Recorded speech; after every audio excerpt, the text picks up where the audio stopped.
Okay, so you remember that video we did, Accelerate the Blob? Yeah. It was a good video, right? Perfect. Some people would say you shouldn't mess with perfection.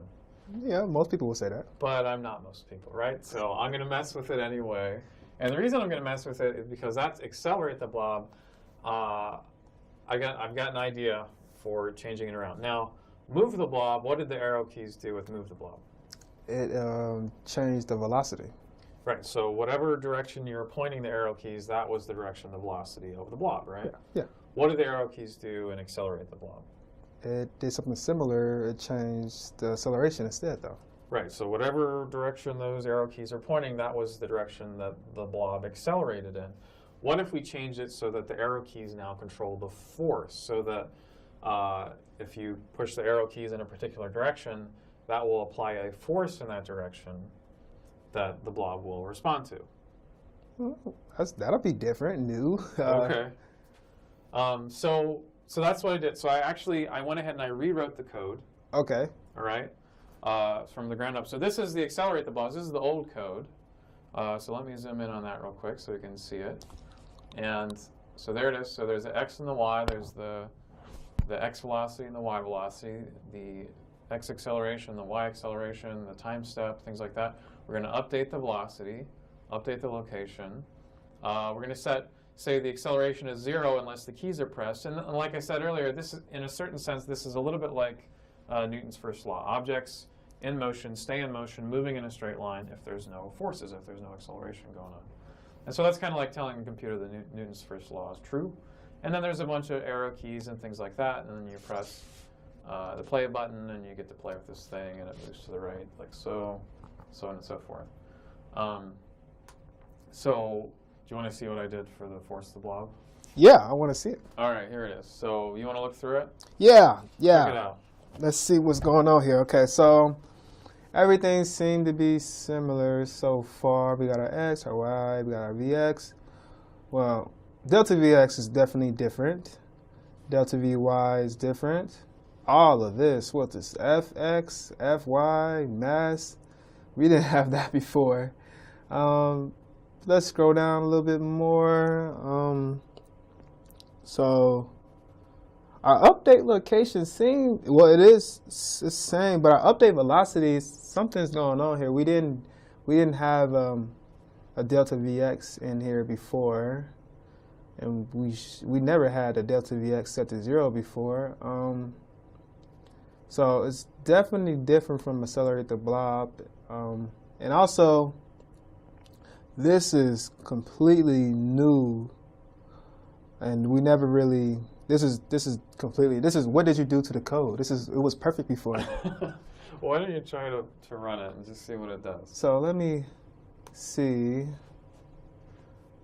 Play it. Zoom back out.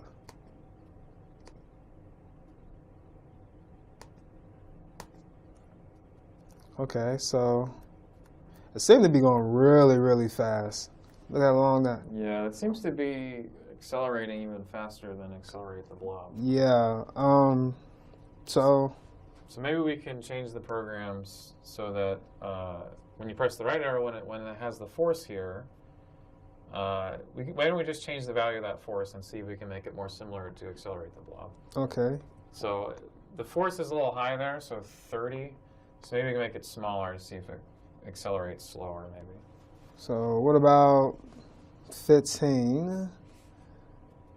And let's see if that will slow down. It's a little slower. It's slower, but it's not as slow or the same speed as Accelerate the Blob. So yeah, why don't you just try Accelerate the Blob real quick? Have that tab up there. See what that does. How does that look? Let's play it. Well, yeah. See, Force the Blob was a little bit faster, just a tiny bit. Okay, so well, here's the question though. What is the value of the acceleration and Accelerate the Blob? It's 2. 2. Okay. So how can we change the Force the Blob program to make sure that the acceleration is 2? So we'll be what sets the acceleration for the Force the Blob program? F of x divided by the mass.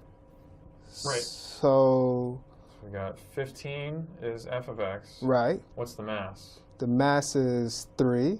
3. So 15 divided by 3. So let's put a 6 here. Oh, right.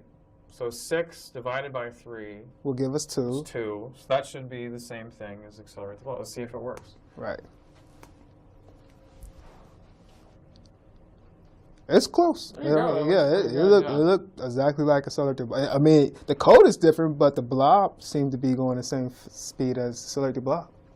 Right. So there you go. So I rewrote accelerate the blob to get exactly the same thing. Yeah, out so of it, seemingly for no reason. There's a few reasons why I rewrote it, okay? So one of the reasons is that if we kind of look at the code here, this velocity is unchanged if there's no forces. So instead of saying, okay, well, the acceleration is 0 if you're not pressing any keys, that's interesting. But another way of saying that is, I just knocked a marker down.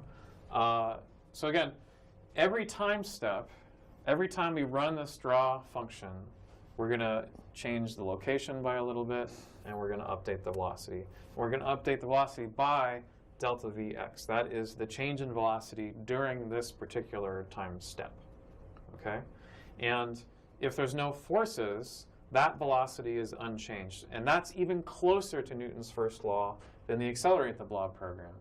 Because an object in motion stays in motion, constant velocity. The velocity is not changing if there are no forces involved. And so that's even closer to Newton's first law than we had before. The other reason why I made this change is that, in physics, we often think about acceleration, but a lot of the times there's multiple forces going on. And so it's not just there's some constant acceleration that happens, although sometimes that is the case, like gravitational acceleration, things like that. But a lot of the times we're talking about forces before we talk about the accelerations. And maybe there's maybe there's a force this way and a force that way. The force of the ground and my feet is pushing up and my weight is pushing down in this room. And so we really need to talk about forces, not just the acceleration. And so this is sort of a baby step in that direction.